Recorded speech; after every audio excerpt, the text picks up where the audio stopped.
Bismillahirrahmanirrahim. Assalamualaikum warahmatullahi wabarakatuh. Innal hamdalillah salatan wa salaman ala Rasulillah sallallahu alaihi wasallam wa ala alihi wa ashabihi wa man tabi'ahu bi ihsanin ila yaumiddin. Summa amma ba'du. Puji dan syukur senantiasa dan tidak pernah bosan-bosannya kita panjatkan kehadirat Sang Maha Pencipta Allah Subhanahu wa Ta'ala, yang mana dengan limpahan karunia-Nya, rahmat-Nya, hidayah-Nya serta anugerah-Nya kepada kita semua, kita kembali masih diberi kesempatan, kesehatan dan usia panjang oleh Allah untuk sama-sama dan senantiasa mengabdikan diri kita di jalannya dengan menjalankan segala perintahnya dan menjauhi semua larangannya.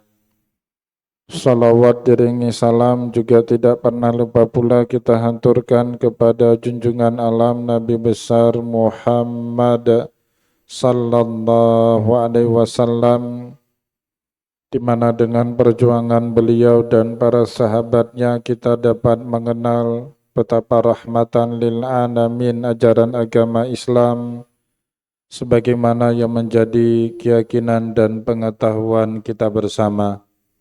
Bapak Ibu kaum muslimin dan muslimat jamaah salat zuhur yang dimuliakan oleh Allah, di dalam Sahih Bukhari Rasulullah sallallahu alaihi wasallam atau Imam Bukhari mengulang dua riwayat dari Rasulullah sallallahu alaihi wasallam mengenai cerita yang sama. Cerita berkaitan dengan seseorang yang mau memberi minum seekor anjing yang sedang kehausan. Ceritanya bisa kita temukan di dalam hadis nomor 173 Sahih Bukhari. Dan hadis itu terulang kembali dengan versi yang lebih lengkap pada nomor hadis 2636.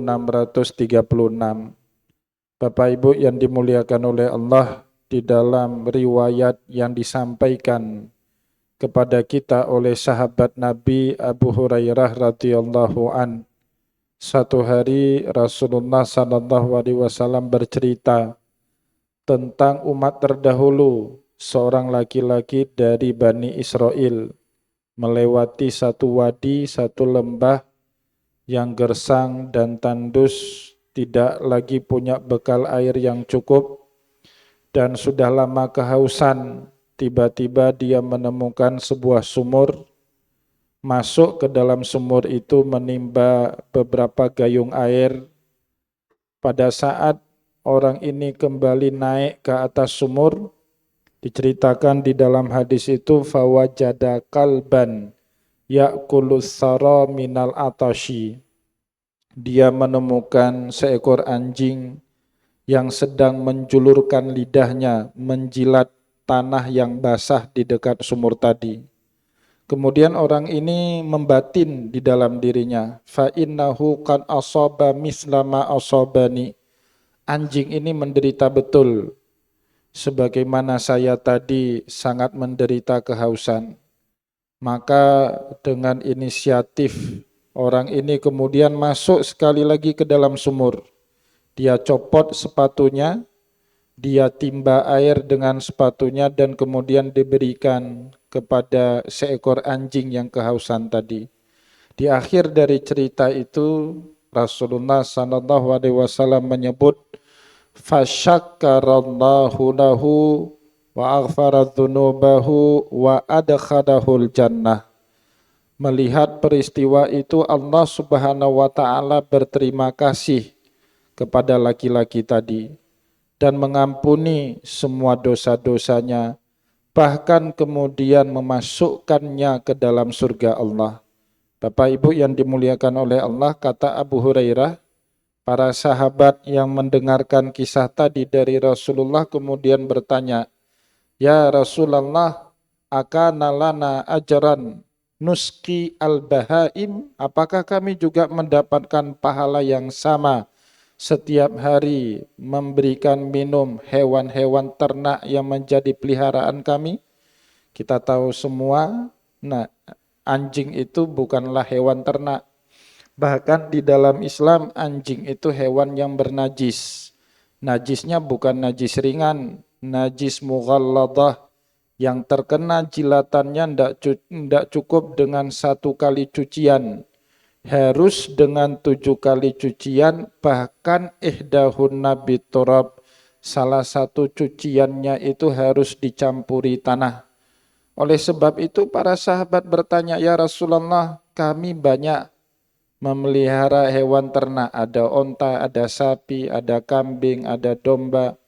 Akana lahu ajron, apakah kami dapat pahala yang sama dengan memberi makan dan minum hewan-hewan ternak kami? Rasulullah sallallahu alaihi wasallam kemudian menjawab, fi kulli kabidin ratabatin ajran.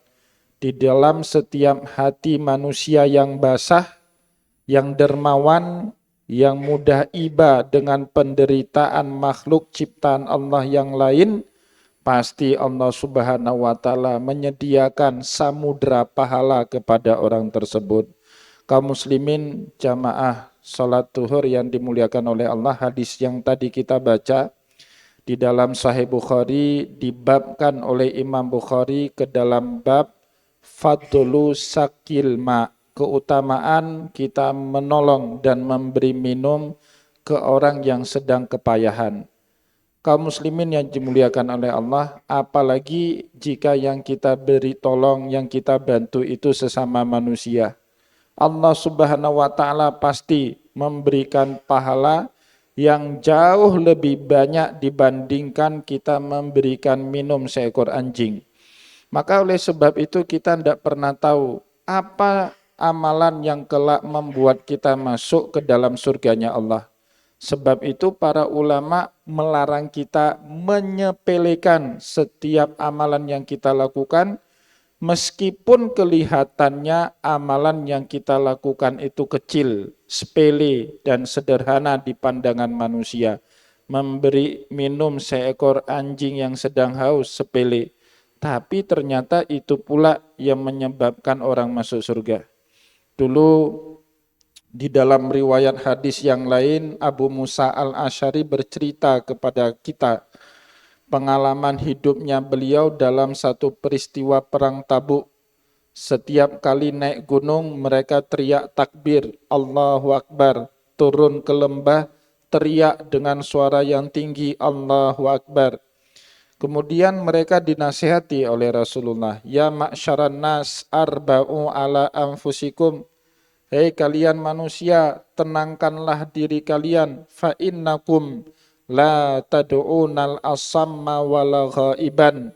Kalian tidak sedang menyeru zat yang tuli dan yang jauh dari pandangan. Wa innama tad'una sami'an basiran. Yang kalian seru Tuhan yang maha mendengar lagi melihat. Kaum muslimin jamaah salat zuhur yang dimuliakan oleh Allah, di akhir cerita hadis itu kata Abu Musa al-Asy'ari, kemudian Rasulullah mengajarkan satu kalimat kepada sahabat Abdullah bin Qais. Ya Abdullah, ala u'allimuka bikunuzil jannah. Maukah tidak kamu aku ajarkan satu kalimat yang kelak akan membuat kamu gampang masuk surga? Tentu Abdullah bin Qais pun menjawab, bala ya Rasulullah, ajarkanlah kepada saya satu kalimat itu wahai Rasulullah. Rasulullah sallallahu alaihi wasallam pun kemudian mengajarkan kalimat la haula wala quwata illa billahil alil azim. Kalimat sepele, sederhana, ternyata kelak yang membuat Abdullah bin Qais masuk surga karena sebab kalimat yang sederhana itu. Oleh sebab itu kaum muslimin jamaah salat zuhur yang dimuliakan oleh Allah, kita tidak pernah boleh menyepelekan sekecil apapun amalan kita, apalagi yang berkaitan dengan saling membantu sesama muslim. Di dalam syariat kita diwajibkan untuk membantu yang lemah. Orang hidup diwajibkan melakukan fardu kifayah kepada orang yang mati. Orang yang sakit diwajibkan disembuhkan penyakitnya oleh orang yang sehat. Orang yang lemah diwajibkan kepada orang yang kuat untuk membantu orang yang lemah. Orang yang fakir diwajibkan atas orang yang kaya untuk menyantuni kehidupan mereka. Oleh sebab itu kaum muslimin jamaah salat duhur yang dimuliakan oleh Allah, sama-sama dengan momentum musibah yang terjadi di negeri kita ini kita lakukan segala yang kita bisa. Yang punya kemampuan uang, bantu dengan uang. Yang punya kemampuan dengan tenaga, bantu dengan tenaga. Yang tidak punya kemampuan uang, yang tidak punya kemampuan tenaga, bantu dengan doa.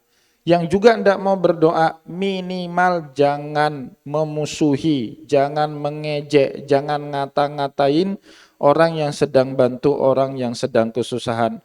Moga-moga dengan amalan yang sepele itu kaum muslimin yang dimuliakan oleh Allah, kelak Allah Subhanahu wa taala akan beri terima kasih kepada kita, mengampuni dosa-dosa kita dan memasukkan kita ke dalam surganya Allah Subhanahu wa taala.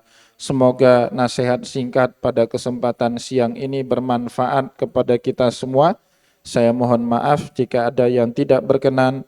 Wallahu muwaffiq ila aqwamit thariq wa nasrun minallah fatun qarib. Wassalamualaikum warahmatullahi wabarakatuh.